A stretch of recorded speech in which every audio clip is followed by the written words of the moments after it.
A aula de hoje, então, está aí no quadro, não é isso? Romanos 8, de 14 a 17, ok? Abra sua Bíblia, coloque ela aí, em modo ativado. Cadê a Bíblia, Stephanie? Pois é, agora eu falei que eu esqueci. Isso aí. Só que vem de longe, realmente. Tem que dar um crédito. Bom, na aula passada a gente falou sobre a ideia de estar na carne e estar no espírito, lembram disso? E uma das coisas que a gente viu é que estar na carne não significa viver uma vida carnal, lembra? O que significa estar na carne? Não ter o Espírito Santo, né? Beleza. E, claro, né, consequentemente também estar no Espírito não significa ser santo, santarrão, né? Tipo assim, aquele cara ali, ele está no Espírito, e, tipo assim, eu sou um crente, minha boca, eu estou na carne. Não tem nada a ver com isso, né? Por quê? Porque estar no Espírito, o que Paulo está falando aqui é só a ideia de ter o Espírito Santo. Então, por que a gente tem que tomar cuidado com isso? Eu vou voltar a falar disso no final dessa aula de hoje ainda. Porque a gente pega a Bíblia muitas vezes e ao invés de a gente deixar o texto falar, a gente quer dizer o que o texto está falando. Eu estava até conversando isso ontem, eu acho que foi com a Noêmia, estava falando com ela ontem à noite, que a gente tem uma série de versículos assim meio que memorizados, que a gente lembra, e no nosso dia a dia a gente vai, né, falando e citando eles para dar ideia, para dar sustentação a argumentações que a gente tem, pensamentos que a gente tem. Só que muitas vezes esses versículos que a gente tem muitas vezes memorizados totalmente fora de contexto, né?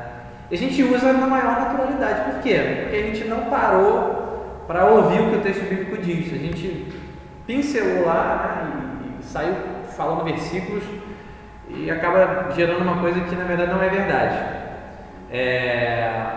E aí eu lembro aqui uma coisa que eu ouvi até recentemente, né? Que assim, a pessoa que cita muitos versículos não significa que ela tem autoridade para falar. Entendeu? Porque no nosso meio evangélico, batista nem tanto, tá? Mas no meio evangélico como um todo, a gente às vezes tem essa ideia, essa falsa impressão, né? De que a pessoa que tem, sabe, um monte de versículos de cor, nossa, ela entende muito da Bíblia. E não é assim. Como é que ela entende da Bíblia? Se ela sabe de fato, né, dizer o que a Bíblia está dizendo. Então os versículos que ela tem memorizado, se ela está colocando tudo fora de contexto, não adianta nada. Virou um bom decorador, mas só que ele não sabe dizer o que a palavra de Deus diz. Então a gente tem que tomar esse cuidado. Eu vou falar sobre isso também, essa questão da gente interpretar a Bíblia corretamente, na conclusão da nossa aula de hoje, tá bom? Então, pensamos nisso na aula passada e esse aí está a continuidade daquilo que a gente falou na aula passada, ok? Bom dia. Bom dia. O irmão quer participar da aula? Fica à vontade. Então lá, Romanos 8, do verso 14 até o 17. Pois todos os que são guiados pelo Espírito de Deus são filhos de Deus, porque não recebestes o espírito de escravidão para viverdes outra vez atemorizados, mas recebestes o espírito de adoção baseado no qual clamamos, Abba, Pai. O próprio Espírito testifica com o nosso espírito que somos filhos de Deus. Ora, se somos filhos, somos também herdeiros, herdeiros de Deus e co-herdeiros com Cristo. Se com Ele sofremos, também com Ele seremos glorificados. Vou fazer mais uma oração aqui, pode ser?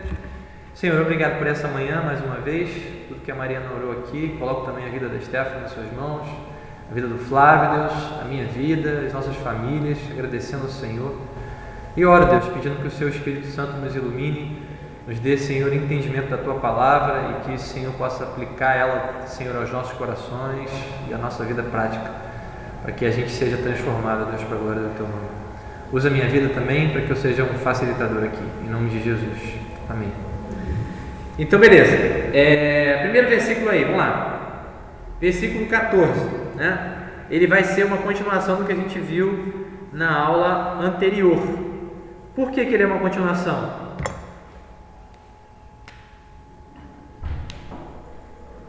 O que é a chave? Bom dia.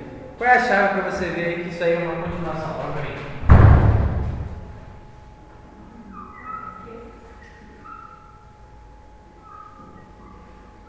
Não entendeu não? Não. O versículo 14, ele é uma continuação do versículo 13. É ou não é? Por quê? Já dei até a pista na última palavra que eu falei. Tu falou? Ué, eu não ouvi, desculpa. Então esse porquê aí, ele faz essa ligação, não é isso? Então a gente precisa sempre ter lá o que está escrito antes, certo? Então ele falou lá no versículo 13, porque se vocês vivem de acordo com a carne, e aí de fato viver de acordo com a carne, né, satisfazer os desejos pecaminosos, né, uma evidência daquele que não tem o Espírito, no caso, vocês caminham para a morte, mas se pelo Espírito, né, uma condicionante, se pelo Espírito, esse Espírito é claro, o Espírito de Deus, mortificardes os feitos do corpo, certamente vivereis. Então, se eu ando em santificação, certo? Eu posso ter a certeza de que eu vou viver. A gente viu até a ideia do agora e do porvir, né? Não necessariamente a gente tem que fazer uma diferenciação aqui. A gente pode incluir tudo no pacote só. Por quê? Por causa das promessas de Deus acerca dessa vida agora e da porvir, certo? E aí ele faz essa junção, né? Versículo 14. Porque, ou pois, todos os que são guiados pelo Espírito de Deus são filhos de Deus. Então a expressão é filhos de Deus está totalmente atrelada com o conceito de santificação, correto? Filho de Deus, santificação. Agora vamos pensar na ideia de filho de Deus. Como é que você pode ter certeza? É mais ou menos essa pergunta aqui, né? Como eu sei que eu sou filho de Deus? Ou então, como é que eu posso ter essa certeza de que eu sou filho de Deus? O que você diria? O Espírito Santo explica isso.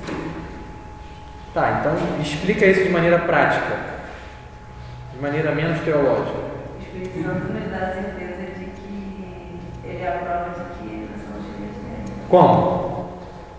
Comunicando com o Espírito da gente. Não Como? Boa pergunta. Boa pergunta, você tem que pensar nisso.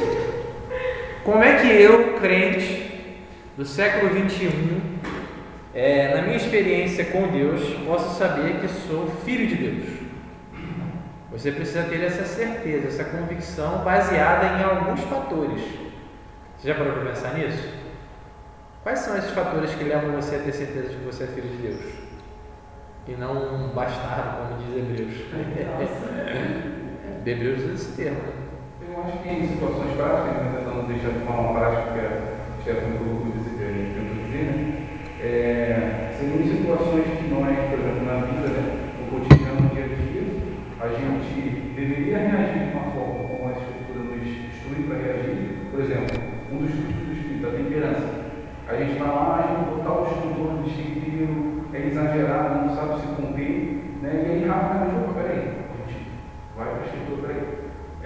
Um dos frutos do Espírito, uma das características é justamente a temperança, o domínio próprio. Sim. O Espírito comunicando no coração, peraí, algo precisa mudar. Situações de forma prática. Tem que ser criado, né, gente? Sim. A questão do ser guiado a gente já vai ver agora também. A gente também tem que tomar cuidado. Por quê? Tudo que é interpretativo a gente precisa tomar cuidado. Porque a nossa tendência, né, como pecadores que somos, como a gente já viu aqui, a nossa natureza pecaminosa, ela é assim, ela é altamente perigosa, altamente, né? Então isso ajuda a gente a entender também aquela dinâmica do coração. Não é isso que Jeremias vai dizer? Enganoso é o coração mais do que todas as coisas e desesperadamente corrupto, não é isso? Quem o conhecerá? E aí vai dizer que Deus é que sonda os corações e conhece. Mas então a gente tem um coração, né, esse centro aí das nossas emoções, do nosso ser, ele é corrupto, ele se inclina para o que é mal o tempo todo. Então a nossa tendência é perverter inclusive as interpretações que a gente faz do texto bíblico, que é a palavra de Deus, que é santa, certo? Que é pura, que é verdadeira, que é firme. A gente tem essa tendência de distorcer. Então, por exemplo, a Mariana falou sobre a ideia de ser guiado. Eu já vi o cara, ele se dizia crente, né? Mas eu tenho dificuldade às vezes de crer por algumas faltas de evidência que eu vejo, tá? Claro, não sou íntimo, então estou falando aqui de uma maneira mais distante. E eu lembro que quando eu estava assim, meio que me envolvendo com as coisas da igreja, ele falou isso para mim, essa palavra. Não, que quando você se converte, você se sente guiado. É coisa assim, há muitas pessoas que se acham guiadas por Deus e não são. E como é que a gente pode ver isso? Né? Como é que essas pessoas podem saber se são ou se não são filhos de Deus? Aí o Mateus usou aqui a ideia, tem algumas coisas que eu chamaria de evidências. Então, quando eu olho para a minha vida e vejo o que passou e o que está acontecendo no agora, certo? E as minhas perspectivas do que vai acontecer, do que eu quero, do que eu desejo, isso eu consigo começar a colocar numa balança e ver quais são as evidências. São evidências de uma vida cristã? Então, na minha experiência, acho que essas coisas acontecem de forma bem pontual. Assim. Tem várias formas. Uma delas, acho que é a que mais ocorre é assim. Em várias situações diferentes, eu estou passando por uma coisa na minha vida, não necessariamente a situação, mas um pensamento. Em várias situações, Deus me conduz por pessoas, por mensagens, mesmo que não tenha muito a ver com o que está acontecendo, se aplica ao que está acontecendo. E tem a ver com o que está sendo dito na Bíblia, não se contradiz. Então, assim, eu sinto Deus me guiar dessa forma. E em situações, em decisões, que eu tenho certeza que não tomaria aquela decisão, mas eu tenho muita paz e estou muito inclinada a tomar. Sim. E aí eu sinto que é Deus me conduzindo. Isso aí. Mas também sempre de olho na Bíblia para não dar assim. Sim, sim. Não, eu não estou dizendo que você está interpretando errado, não. Eu estou falando assim, que em tudo que a gente faz essas afirmações, a gente tem que pensar se de fato é ou se de fato não é. Porque tem muita gente que vive uma suposta vida cristã, que de cristã não tem nada. Né? Mas é só você sentir, você não faz nisso, mas aí não está. É. A Bíblia é totalmente oposta. Uhum. O coração está. Isso aí, isso aí. Ela sente paz, mas na verdade não tem nada a ver com a vontade de Deus, né? Muitas vezes o que ela. E como é que a gente pode ver isso? É o que a gente começou a aula falando, né? Versículo 13 fala de uma vida de santificação. E a santificação, ela tem essa característica aí, ó, de mortificar os feitos do corpo. Né? A gente viu que o corpo não é mal por si. Então essa alusão do corpo aqui, ela precisa ser realmente entendida como uma ideia da nossa natureza pecaminosa, né? É claro, né? Paulo também está usando aqui as duas palavras, corpo e carne, né? Só que corpo em si, ele não é mal. A Bíblia mesmo pontua isso, porque foi criado por Deus e tudo mais. O pecado não foi condenado no nosso corpo, né? O pecado foi condenado no corpo de Jesus, na carne de Jesus, certo? Então ele vai usando essas palavras aí, a gente precisa tentar separar para não se confundir. Mas a ideia é, os filhos de Deus são guiados pelo Espírito de Deus no sentido da santificação. Não é aquele cara que vira assim e pensa assim, porque Deus está me direcionando aqui a jogar na Mega Sena, porque eu vou ganhar, e vou fazer, e vou viver uma vida luxuosa, entendeu? Gente, isso não é ser guiado por Deus. E essa questão das decisões também se encaixa bastante, né? Tipo, sim. Deus vai me fazer, Deus vai me dar a opção para o que eu devo escolher, e sempre acho que isso acontece. Sim. Acho que assim, Ele te dá todas as características do fruto do Espírito para você tomar a decisão correta. Sim. A decisão no final. A maioria das vezes acho que é nossa. Sim, Não, as decisões são todas nossas. Só que, claro, influenciadas pelo Espírito Santo, sem dúvida. Mas tu bota porque já falou, com todo respeito. Deixa eu botar tudo, não, só metade. Então vamos lá. Por que eu estou falando isso também? Tem um familiar meu que definitivamente não é crente, tá? Eu sei que não. E ele analisa algumas coisas da vida dele que acontecem, as coisas de sucesso e tudo mais. Aí tipo assim, não tem explicação para isso, é Deus. Entendeu? Ou seja, Deus está me conduzindo, Deus me mostrou, Deus me abençoou. Só que definitivamente ele não é guiado pelo Espírito Santo. Como é que eu sei disso? Porque eu não vejo nenhuma evidência de uma vida de santidade. Nesse sentido aqui, mortificardes os feitos do corpo. Entendeu? Mortificar aquilo que de fato é a minha natureza pecaminosa, daquilo que o meu pecado me conduz a fazer. Então, quando eu vejo essa evidência na minha vida, eu posso ter essa certeza de que de fato eu sou filho de Deus. Então, acho que eu já até citei aqui uma vez, né? Uma época da minha conversão, logo depois de convertido, no início da minha caminhada com Deus, eu tinha muitas dúvidas assim, se eu era de fato convertido, se eu era salvo. E uma vez eu até ouvi um pastor falando sobre isso, né? Se a gente tem esse temor de saber se a gente é salvo, se a gente não é salvo, se a gente tem o Espírito, isso também é uma evidência de alguém que é filho de Deus. A pessoa, ela está preocupada com aquilo que é de fato eterno, certo? Mas não é uma preocupação assim tola, é uma preocupação verdadeira de querer servir a Deus, de querer pertencer a Deus. Então eu tinha muitas dúvidas e eu ficava analisando a minha vida. Obrigado, Deus. E aí, como é que eu poderia ver muitas vezes que eu era filho de Deus? Porque eu via marcas na minha vida de santidade, de negar, né, coisas que a minha carne, a minha natureza pecaminosa desejava, e eu negava graças a Deus. E eu fiquei pensando assim, cara, eu só consegui isso porque Deus está na minha vida. Porque eu não desejava isso. Até hoje eu tenho dificuldade de desejar o contrário, mas só que eu vejo na minha vida uma influência sobrenatural, né, de Deus, nesse sentido da santificação. Então assim, como é que eu posso saber se eu sou filho de Deus? Né? Claro, sendo guiado pelo Espírito, mas nesse sentido da santificação. Está atrelado a isso. Eu vejo em mim uma vida de santidade, eu vejo em mim uma vida de temor. Eu temo a Deus. A minha preocupação está só com as coisas daqui, do agora. A gente falou isso na aula passada, não é isso? Eu até li um texto, não sei se foi na aula passada ou retrasado, daquele verso lá de 1 Coríntios, que Paulo fala, né? Que muitos andavam entre eles e que, na verdade, eles eram inimigos da cruz de Jesus, porque eles só se preocupavam com as coisas terrenas. E é muito fácil você ver hoje crentes, né, cristãos das igrejas, que eles só se preocupam com as coisas terrenas. Os recursos são todos para o meu bem-estar, a minha saúde, sabe, a minha roupa, é o que eu quero fazer, as minhas realizações. Eu falei assim, mas onde é que está, sabe, o seu investimento espiritual? Uma das coisas que eu também fico em crise assim, porque eu vejo assim, cara, mas será que eu tenho investido, né, espiritualmente? Não é só dar dízimo e oferta, mas será que eu tenho pensado nos meus recursos como sendo algo para a glória de Deus? Entendeu? Então assim, são coisas que a gente tem que realmente pensar. Mas a gente pode ter essa certeza, quando a gente vê essas evidências de Deus na nossa vida, a gente pode descansar o nosso coração, certo? Por quê? Porque nós somos guiados por Deus. Então a gente já viu a ligação do versículo 14 com o versículo 13. Essa vida então guiada aí, né? Ela é direcionada, produzida pelo Espírito Santo. Então guiada é você receber uma direção de alguém, né? Então o Espírito Santo está te dando direção, está te influenciando, está te orientando, certo? Para quê? Para uma vida de santidade. Certo? E a ideia que nós temos que ele vai dizer aí, né?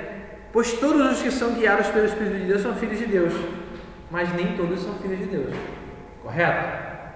E aí como é que você percebe a diferença desse versículo aí, desse conceito de que nem todos são filhos de Deus, com a nossa cultura hoje, brasileira, pseudo-cristã,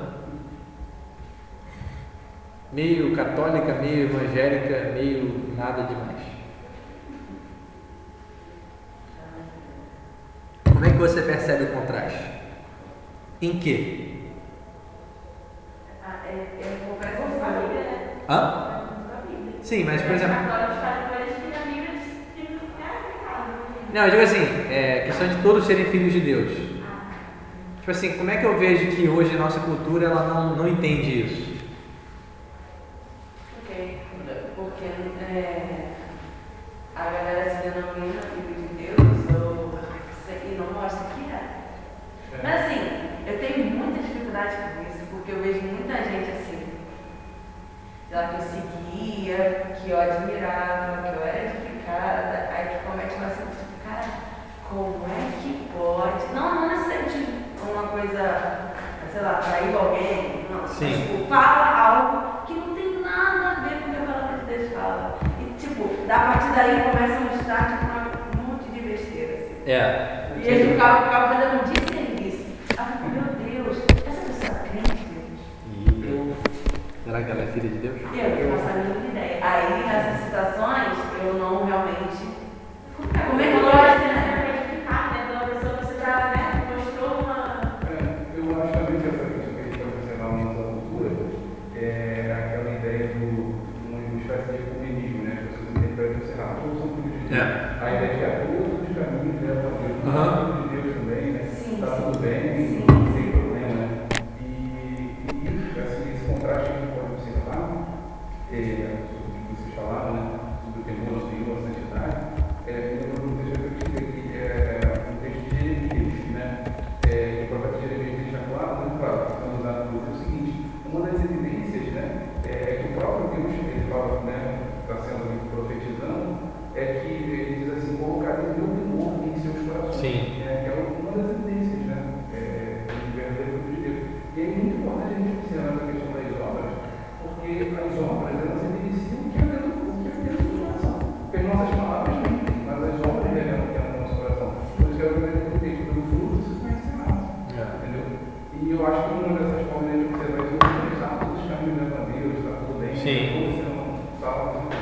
uma clássica sobre essa ideia da filiação é que assim, eu vi muitas e muitas vezes.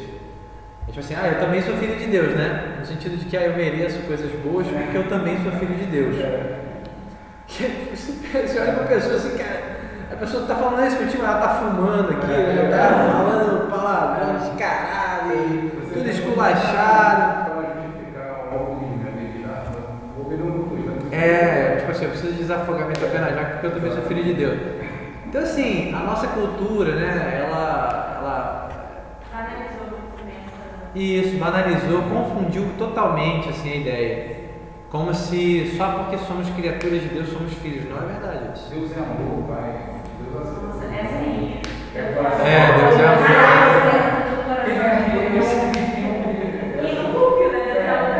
Sim. Essa que eu ouvi recentemente, não sei se vocês conhecem, eu não sabia nem que tinha acontecido para quem cantou JA. Eu não tenho um cantor muito famoso da ele parece que agora assumiu a homossexualidade. O JA? Isso. Meu Deus do céu. Você conhece o JA? Conhece, né? Ele tem algumas músicas bem conhecidas, aí ele assumiu a homossexualidade dele. Eu vi entrevista, tem uma entrevista a um jornalista da UOL, e aí ele falou, você fica na igreja e tudo mais, né, na cristão. Aí ele falou, não, mas eu acredito que Jesus é amor. Aí ele citou Mateus 28, vinde a mim, todos que estão cansados, oprimidos, e os eu conheço uma cantora também, mas ela é do Adventista, que também é homossexualidade, mas que também é o mesmo discurso.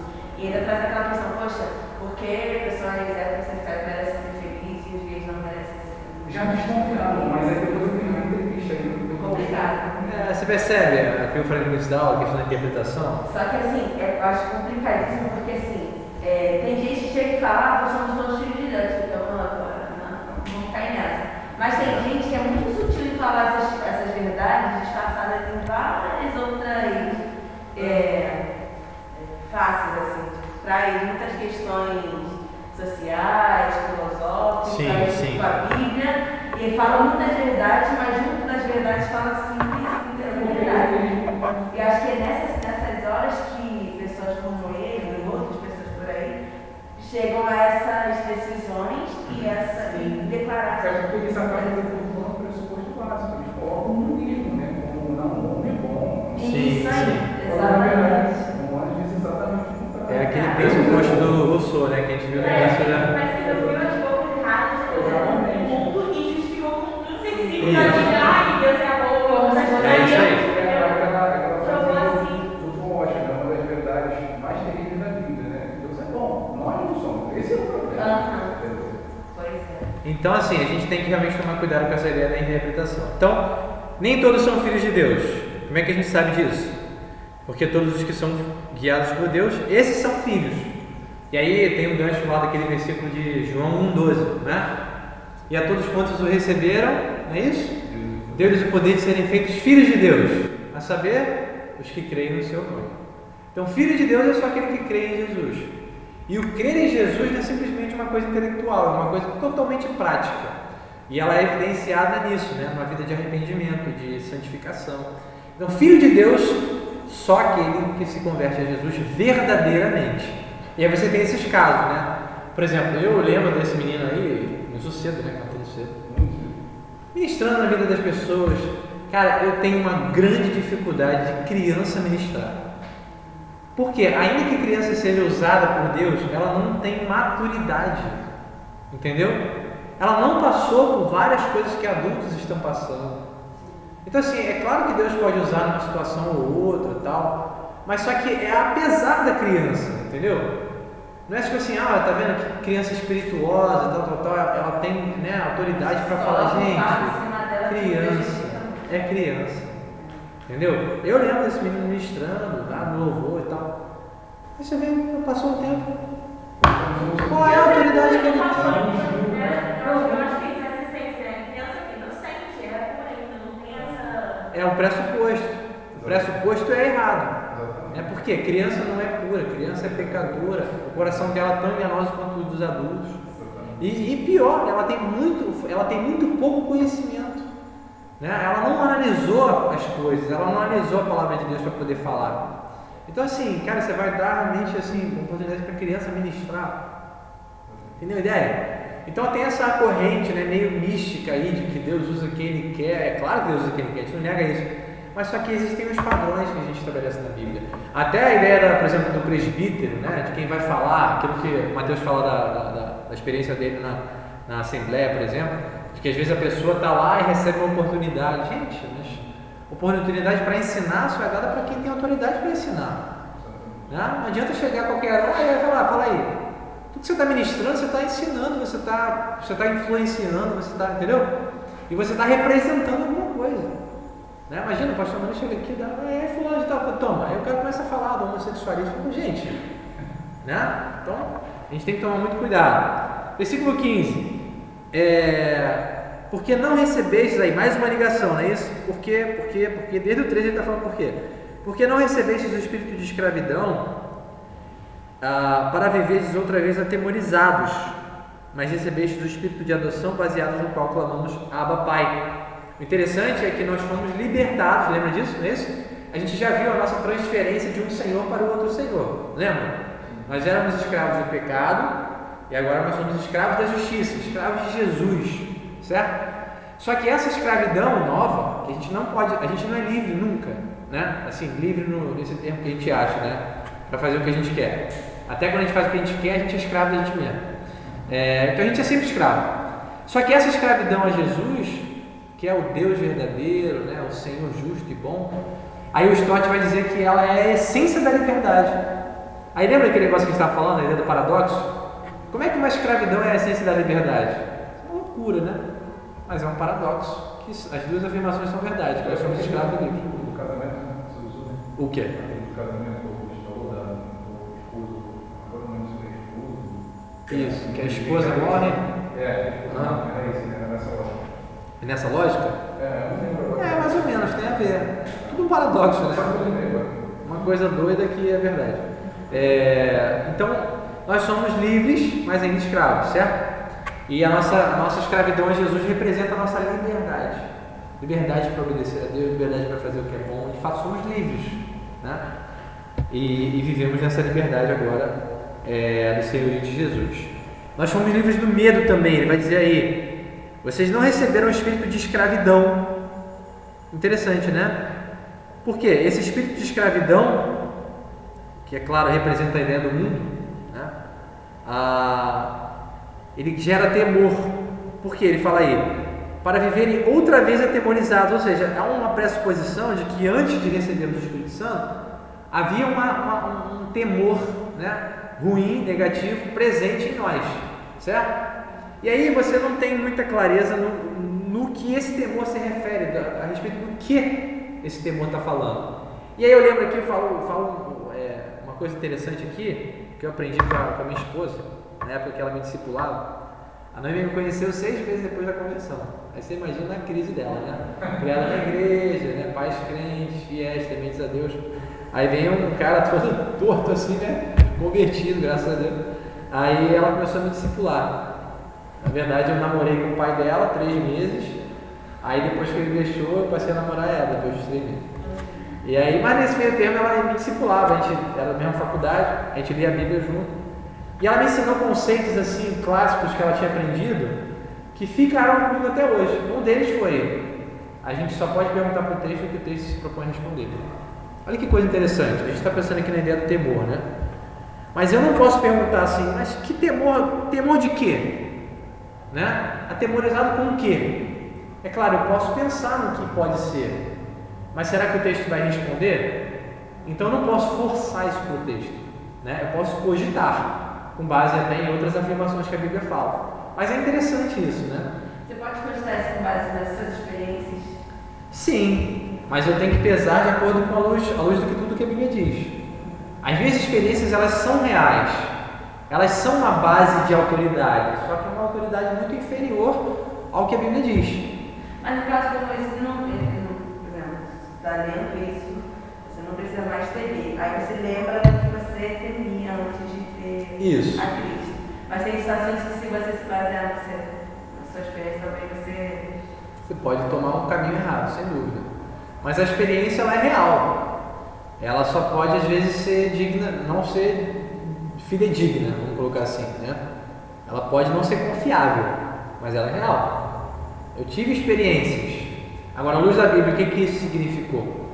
Né? Então, por exemplo, na ideia do temor, eu posso aqui ter várias experiências de medo, mas quando eu peso à luz da Bíblia, né, eu preciso entender o que eu tenho que deixar de lado, o que eu tenho que temer. Aí eu vou lá para outros conceitos, aquilo que a gente entende como toda a Escritura, né? A Bíblia interpretando-se a si mesma.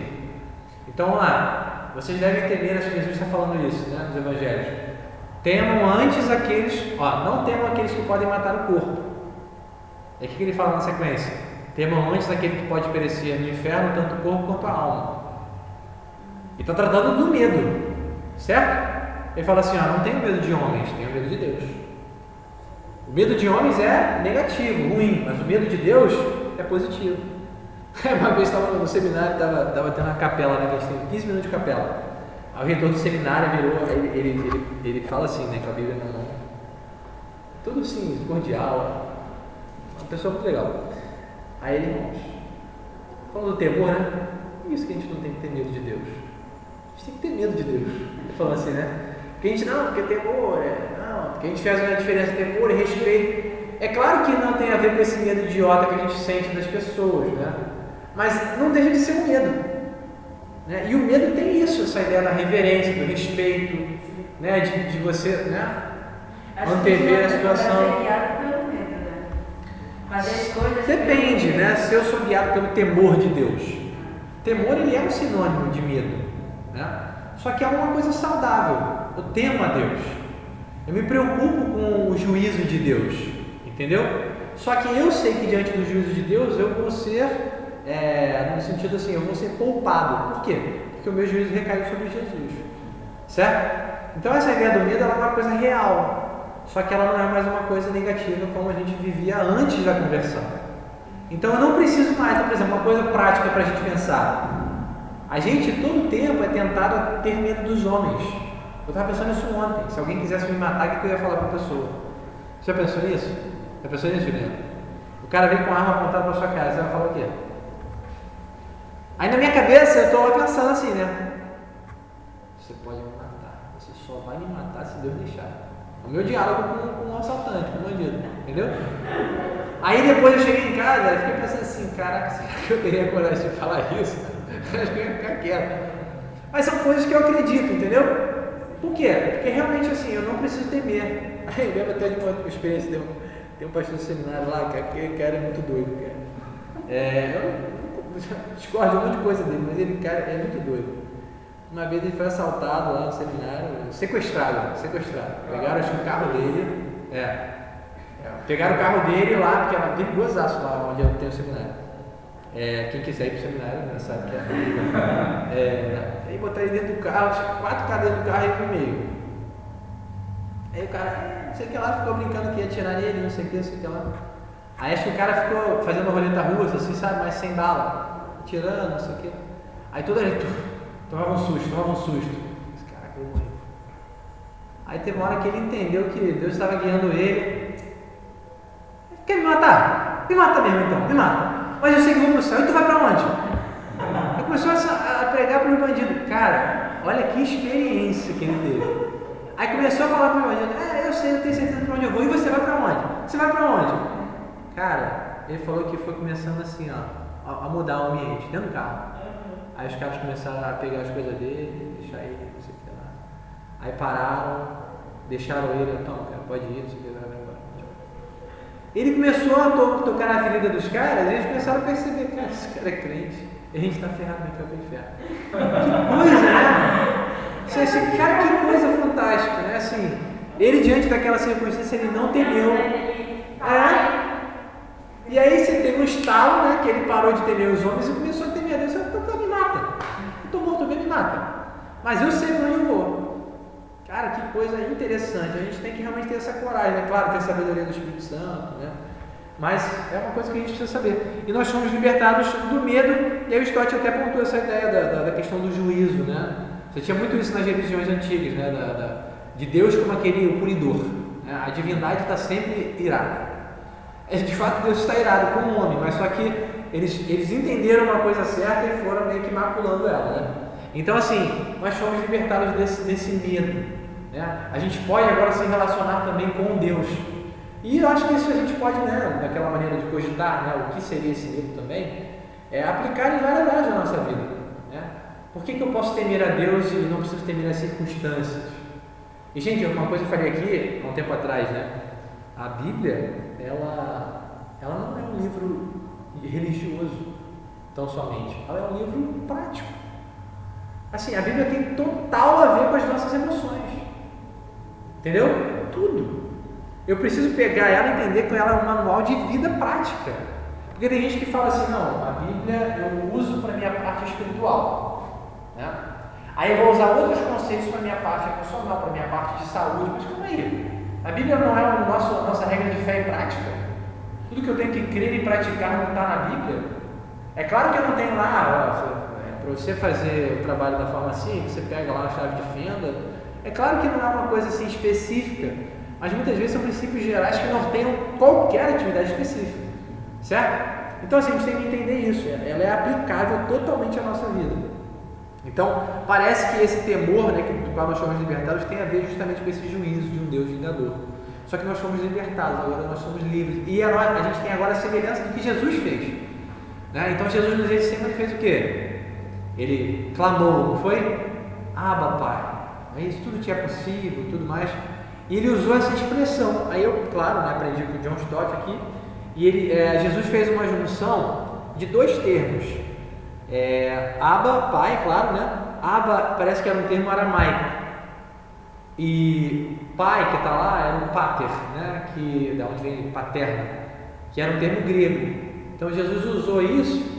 E a ideia que o Stott colocou aqui é que foi uma coisa nova, né? Que isso não era comum no judaísmo. Então Jesus foi ensinando os discípulos a se relacionarem com Deus de maneira íntima. Por exemplo, você vê lá os discípulos pedindo para Jesus, Senhor, ensina-nos a orar. Como é que começa a oração de Jesus ensina? Pai nosso que estás no céu. Não é isso? Pai nosso. Então Jesus está ensinando os seus discípulos a se relacionarem com Deus de forma íntima. E isso tem tudo a ver com a nossa filiação, né? Porque nós somos filhos. E o fato de você agora ser filho de Deus muda todas as coisas. Deus não é o excelentíssimo, grandioso, majestoso Deus. Já viu quem ora assim? A pessoa tem um ritual. Para ela começar a orar, ela precisa exaltar o nome de Deus em umas cinco frases. Ó grandioso, excelentíssimo, eterno, dos céus, que vive eternamente, bendito seja o teu nome. Né? Tipo assim, Jesus chamou Deus de Pai. Pai nosso. Né? Por quê? Porque as cerimônias vão se quebrando, né? Nesse relacionamento de pai e filho, que é real em todo crente. Certo? Lembra? A aula passada a gente falou, ele não está falando de alguém espirituoso e de alguém carnal, ele está falando de filho e não filho. São duas realidades distintas. Então isso aqui é aplicável a todo crente. Não dá para pegar isso aqui e ficar falando assim, tá vendo? Aquele cara espirituoso é guiado pelo Espírito de Deus, eu não sou. Não, se eu sou filho, eu sou guiado pelo Espírito de Deus. Ponto. Certo? Então essa é a minha experiência cristã e de todo crente. É claro que ela vai se intensificar ou se diminuir dependendo da minha vida piedosa, da minha vida com Deus. Claro, sem dúvida, a gente sabe disso. Mas o que está sendo dito aqui é o seguinte, nós temos liberdade, nós temos intimidade e baseados nessa orientação e direção do Espírito Santo, nós temos esse relacionamento íntimo com Deus que nos faz clamar Abba, Pai. Né? É uma junção de termos, né, que implica nessa ideia da intimidade, certo? E aí também o John Stott vai pontuar a ideia de que essa questão da adoção, que vai dizer aí, né, recebemos o espírito de adoção, é um termo muito mais elevado naquela cultura do que na nossa. Hoje a adoção, pelo que o Stott pontuou aqui, ele é visto de uma coisa mais caridosa, às vezes, entendeu? Uma coisa mais altruísta. Mas lá não tinha essa conotação específica, assim, era uma escolha do homem mesmo, assim, que queria, e tinha um filho que, às vezes, ele tinha mais relacionamento com aquele filho adotado do que com o seu próprio filho. Então, assim, parece que o conceito é mais elevado naquela cultura, entendeu? Isso é interessante, né? A gente entender o valor que Deus dá à questão da adoção. E é claro que nós somos adotados, porque nós não somos filhos de Deus por natureza, que a gente falou no início da aula, lembra? O que nós somos por natureza? Criaturas de Deus. Pertencemos a Deus porque somos criaturas, sem dúvida, certo? Mas naturalmente nós não somos filhos. O único filho natural é Jesus, certo? Então Jesus, ele é o filho natural. Então ele vem e a obra dele faz com que vários outros filhos sejam adotados e se acheguem a Deus. Né? E você fica aí imaginando assim, a obra de Jesus, as coisas que ele fez, é uma coisa perfeita, fantástica. Hoje de manhã eu estava ouvindo os hinos aqui que é um tempo bom que eu não ouvia já. Aí eu vendo a mãe lá do quarto lá, tira isso é música de velório. Porque é bem lento, né? Eu sou meio velho, na aula passada até o pessoal falou aí, ele falou que eu era velho. Aí, interessante é que esses hinos eles cantam, né? Falam da obra de Jesus, daquilo que ele fez. Então assim, é muito fantástico, né? Quando a gente para pensar nisso, sabe? E a gente que é filho de Deus, a gente fica assim, cara, emocionado, assim, sabe? Quando a gente entende o que Deus fez conosco. Uma vez eu estava falando com um amigo meu lá do seminário, pensando nesses pastores aí, né, que falam uma série de bobagens, né? Eu fiquei falando com eles, cara, esses caras não é possível que eles ouçam algum hino, algum louvor e eles fiquem emocionados. Não é possível. Porque, cara, o que emociona o crente é realmente, cara, pensar assim na obra de Deus, sabe? No que Deus fez por mim, perceber quem eu sou. Isso me toca, me quebranta, sabe? Me faz amar mais a Deus. Esses caras não sentem isso, não é possível. Não sabem o que é isso, sabe? Porque eles não pensam nisso, cara. Só pensam nas coisas que são terrenas, sabe? Então, assim, cara, é claro, né? Não tem um versículo bíblico para pensar nisso, mas, cara, isso é uma percepção minha, assim, cara, não é possível que esses caras tenham essa experiência. Porque o Filho de Deus, ele tem esse relacionamento com Deus, sabe? Verdadeiro. E os últimos versículos aí, 16 e 17, o próprio Espírito testifica com o nosso Espírito que somos filhos de Deus. A ideia de testificar, então, qual é a outra versão que tem aí?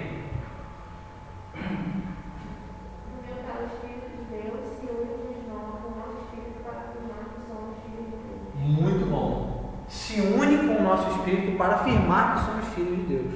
Quem tem outra versão?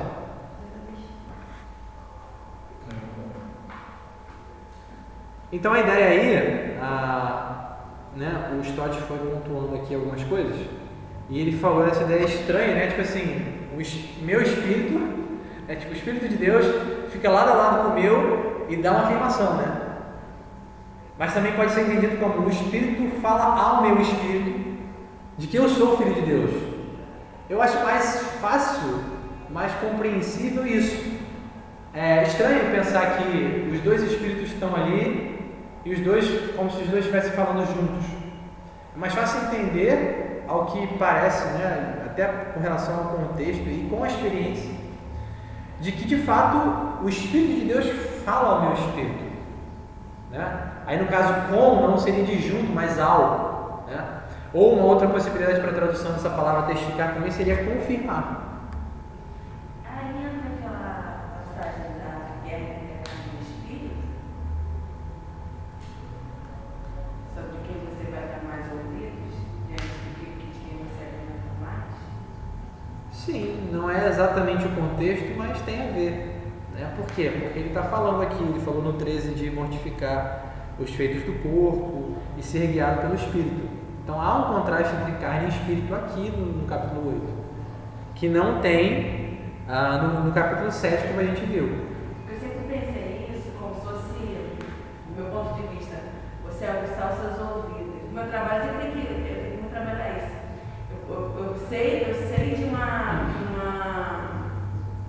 característica de uma doença. Sim. Só que eu tenho que saber perceber essa característica. Eu posso saber teoricamente, mas pode aparecer a pessoa com essa característica na minha cara e não perceber se for um pouco atenuada. Eu tenho que aguçar os meus ouvidos para conseguir ouvir. Sim. Perceber, por mais que eu saiba.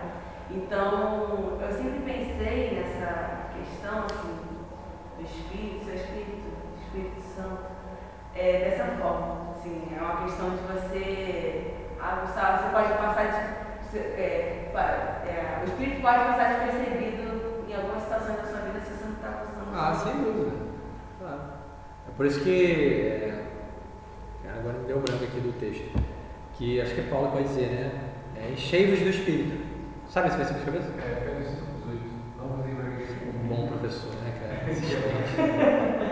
Efésios 5:18. Não vos embriagueis com vinho, no qual há dissolução, é isso? Mas enchei-vos do Espírito. Então a ideia é de quem você é dominado. Você é dominado por quem? Então, quanto mais eu sou cheio do Espírito, não é a ideia de que o Espírito Santo está engordando em mim, não é essa a ideia, mas é que eu sou mais controlado por ele. Então, eu sou mais controlado pelo Espírito, então essa é uma semelhança do que você falou, de estar mais com o ouvido mais aguçado. É muito mais do que isso, né? Isso é só uma expressão, uma figura, que mostra essa ideia de uma dependência maior. Claro, sem dúvida. Então, mas é muito esquisito pensar que a gente pode ter o Espírito Santo habita num lugar que dá pecado, né? Paradoxo. Deus não coabita com o pecado, a gente sempre fala, né? Mas ele está dentro de mim que sou pecador. E aí? Ainda mais quando a gente pensa no Velho Testamento, né? Quando qualquer defeitozinho, qualquer coisa que remetesse a pecado, a pessoa morria na presença de Deus. E ele está dentro da gente. Paradoxo, né? Uma vez alguém. Eu acho que é uma privilégio muito grande. Não, sempre. Uma vez eu falava assim: o único que tem o direito de viver juntos igual é Deus. É porque ele é totalmente santo e vive dentro de pecadores. Eu assim, caraca, que doideira, né? Não sei, cara. Eu ouvi e ficou aí na minha cabeça. Mas só ele, você não. Você não tem esse direito. Então a ideia aí que parece é que o Espírito ele confirma com o nosso Espírito que nós somos filhos de Deus, né? Ou então a outra possibilidade é essa, de que ele se coloca junto com o nosso Espírito dando afirmação. Olha, tá vendo? Estou testificando e nós dois estamos te mostrando juntos que você é filho. Poderia ser também uma possibilidade, né? O Espírito Santo com o meu Espírito falando para mim mesmo. Mas quem sou eu mesmo? Meu Espírito. Meu Espírito fala para mim. Enfim, que eu sou filho de Deus. Mas a questão é que esse testemunho acontece. Essa proclamação, essa confirmação, e vem do Espírito Santo. O Espírito Santo mostra para a gente que nós somos filhos, certo? Há uma convicção interna. E aí ele vai dizer, né? Filhos, não somente filhos, nós somos também herdeiros. Herdeiros de Deus e co-herdeiros com Cristo. Ou seja, o fato de ser filho me transforma em herdeiro automaticamente de Deus, certo? Se eu sou herdeiro de Deus, eu tenho que saber que quem é o meu irmão primeiro? Jesus. Então eu sou co-herdeiro com ele. Não é isso? Então, a semelhança dele é o que eu vou herdar. E aí o texto vai dizer, herdeiros de Deus e co-herdeiros com Cristo, se com ele sofremos. Ele coloca condicionante, não é isso? Se com ele sofremos, também seremos glorificados.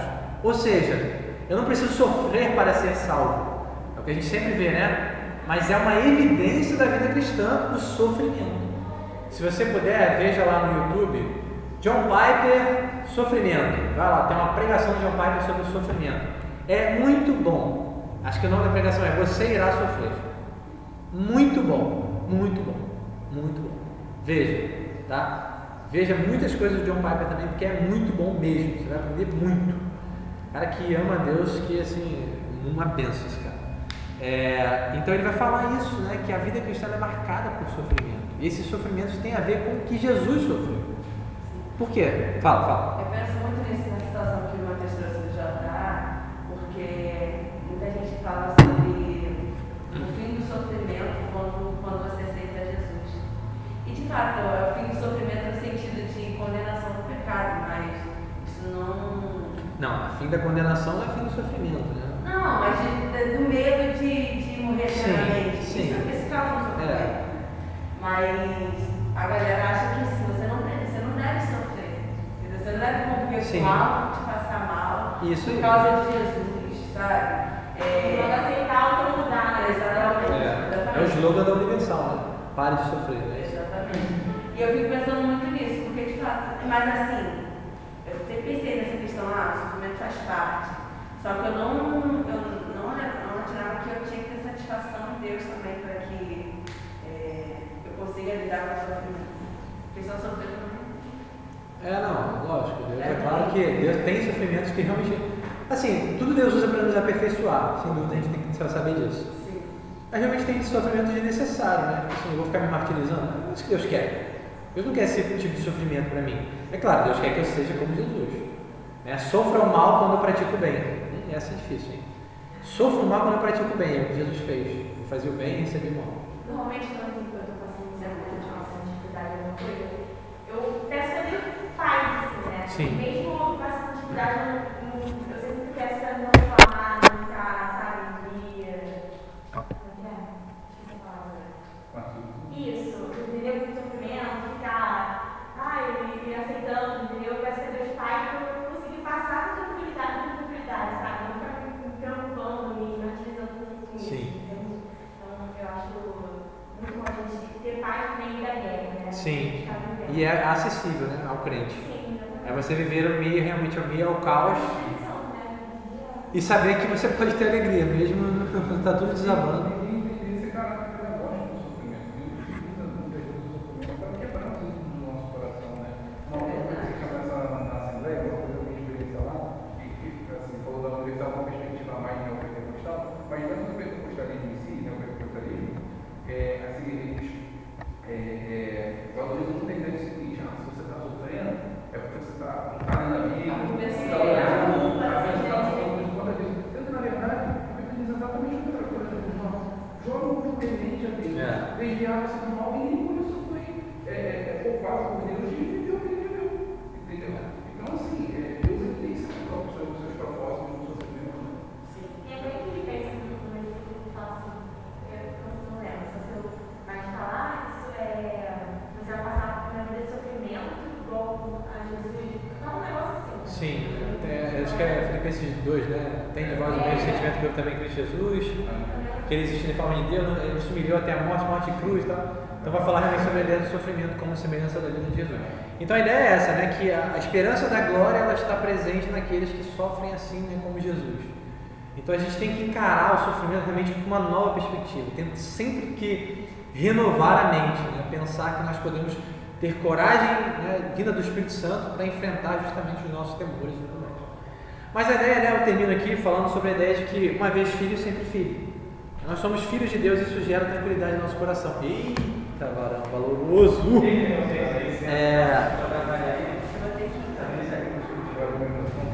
Só a última frase, peraí.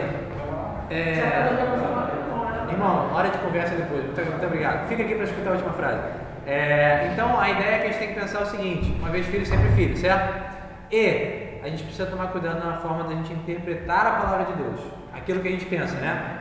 A Bíblia tem que estar abaixo ou acima da minha experiência? Ela tem que estar acima. Eu não interpreto a Bíblia com base na minha experiência, certo? Eu interpreto a minha experiência com base na Bíblia. Então a gente tem que entender isso para a gente não perverter aquilo que a palavra de Deus diz. Beleza? Vou encerrar na aula que vem, a gente continua se Deus quiser. Tá bom? Vai, Deus te abençoe. Deus te abençoe, irmão. Seja bem-vindo mais uma vez. É isso, estamos encerrados.